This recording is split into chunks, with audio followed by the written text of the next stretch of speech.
Pastebėjo Dainius, esu Nerijus Lungys ir esu BNI Lietuva direktorius.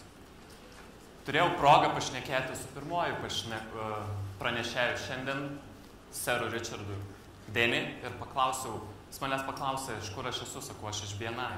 Sako, it's a great organization, baby. Čia aš pridėjau baby. Tai mano asmeninė nuomonė, BNI turėtų priklausyti kiekvienas iš jūsų, jeigu jūs norit parduoti daugiau. Bet šiandien mane įpareigoja pati tema kalbėti šiek tiek už pardavimų dėžutės. O būtent kaip parduoti daugiau nepardavinėjant. Ir jeigu mane teisingai informavo, šita tema yra skirta geriausiams ir aš labai tikiu, kad būtent čia, būtent dabar sėdi geriausi iš geriausių. Ar tiesa? Puiku. Tai kodėl net 80% visų pardavimų tenka vos 20% geriausių? Tikėtina, jie daro kažką kitaip. Ir kągi jie daro? Jeigu man reikėtų pavaizduoti tipinę pardavimo situaciją, aš ją jums nutapyčiau ore. Tipinis pardavėjas daro čia. Tipinis klientas daro kalbėk su mano ranka, brangutė. Ir būtent dėl to tyrimais įrodyta, kad net 76% vartotojų netiki, ką sako kompanijos savo reklamose, ką sakot jūs, girdami savo kompanijas, save, savo produktus, paslaugas. Tai yra psichologija. Mes nepasitikim žmonėm, kurie kalba apie save gerai. Ir būtent dėl to net 80% visų pastangų, viso bėgiojimo paskui klientus yra neefektyvus būdas ir sukuria vos 20% rezultatų. Yra ir kita medalio pusė, be abejonės. Net 78% visų, tame tarpe ir jūs, tame tarpe ir aš, pasitikim tuo, ką sako geriausi mūsų draugai, pažįstami kolegos. Tai yra, ką jie mums rekomenduoja.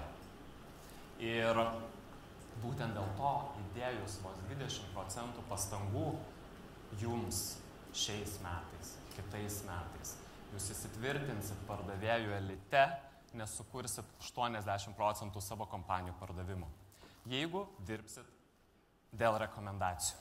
Ir labai džiaugiuosi, kad jūs manęs klauso čia, nes aš turiu net 5 praktinius patarimus, ką jūs galit padaryti ne kitais metais, ne už valandos, o ne rytoj, o būtent dabar, kai bus kita pertrauka, kai jūs išeisit gerti kavos, valgyti, tai tie, kurie mėgsta valgyti, valgys, o tie, kurie nori rekomendacijų, darys labai strateginius žingsnius. Pirmas žingsnis. Pradėkit burti savo rekomendacijų partnerių komandą. Savo alfa būrį žmonių, kurie jūs rekomenduos lengvai, parduodami jūsų paslaugas lengvai. Kas jie gali būti? Jūsų klientai,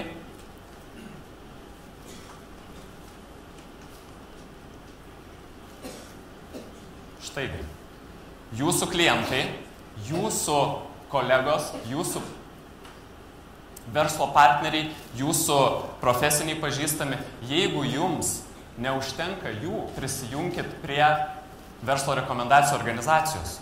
Nežinot kokios? Dabar jau žinot. Ir susiburkit delta būrį pardavėjų. Gaukit plus 50, pavyzdžiui, motyvuotų pardavėjų, kurie pardavinės jūsų paslaugas už jūs. Ir jeigu jūs norit ten pradėti labai kryptingus žingsnius, šiandien pažiūrėkit į kairę, pažiūrėkit į dešinę. Jūs jau žinot, kas ten sėdi, bet jūs galbūt nežinot, kad tai gali būti tas žmogus, kuris jums duos kažkada, gal net šiandien, pačią geriausią rekomendaciją, kokią jūs esate gavę. Ir tai priklausys nuo to, ką jūs padarysit. Taigi pradėkit proaktyviai ieškoti savo rekomendacijų partnerių. Kaip tai daryti? Yra Lietuvoje labai populiarus posakis, nesvarbu, ką tu žinai, supras gali būti toks biški čikčirik, svarbu, ką tu pažįsti.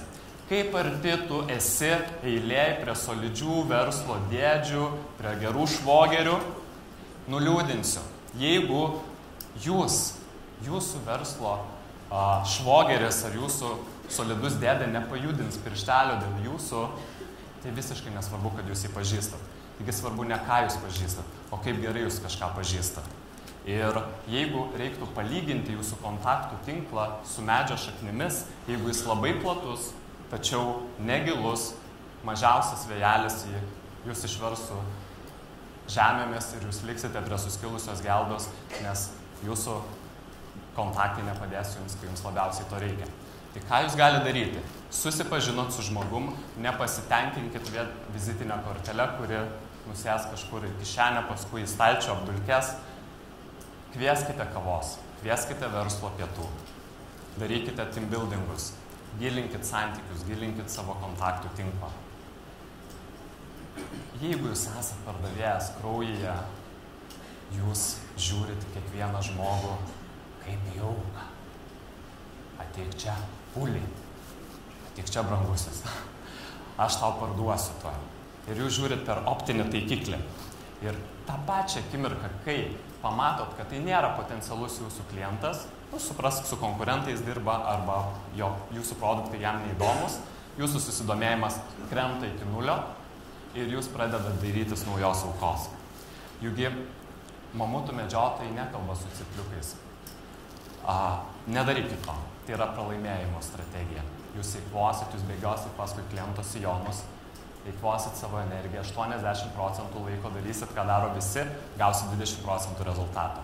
Todėl patarimas numeris 4 – būkit sodininkais, būkit tais krikštatėviais, kurie kiekvienam čia esančiam turi specialią misiją. Nes labai tikėtina, kad kiekvienas čia esantis pažįsta krūvą žmonių, kurie galėtų būti jūsų klientais. Tai viskas priklauso tik nuo jūsų. Pirmiausia, kaip sakė pats Richard Denny, ar jūs jam esate įdomus, o jūs turit būti patys susidomėję. Pirmiausia, klauskit, kas svarbu tam žmogui, iš kuris, iš kokios srities, kokie kontaktai jūsų gali būti jam naudingi ir tik po to natūraliai paklauskit, o ką, kas jūs toks? Aš toks ir toks. Investuokit į pasitikėjimą, nepardavinėkit. Ir paskutinis patarimas jums šiandien, tos stiprios strategijos, yra ištieskit savo pirštus, pirmiausia duokit jūs.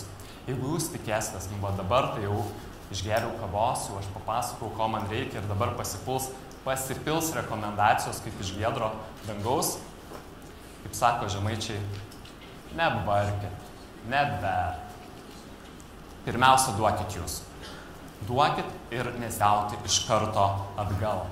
Iš tos planetos, iš to pasaulio, iš kurio aš atvykęs, kuris vadinasi rinkodara iš lūpų į lūpas arba rekomendacijų rinkodara, filosofija yra laimi besidalinantis. Pirmiausia, duokit, nieko nesitikėkit ir tada jūs įgyvendinsit tai, ką pasakė Ogmandino. Kai jūs duosit pakankamai žmonių tai, ko nori jie, jūs neišvengiamai gausit tai, ko norite jūs. Rekomenduokit ir būsit rekomenduojami. Nerijus Lungys, BNI.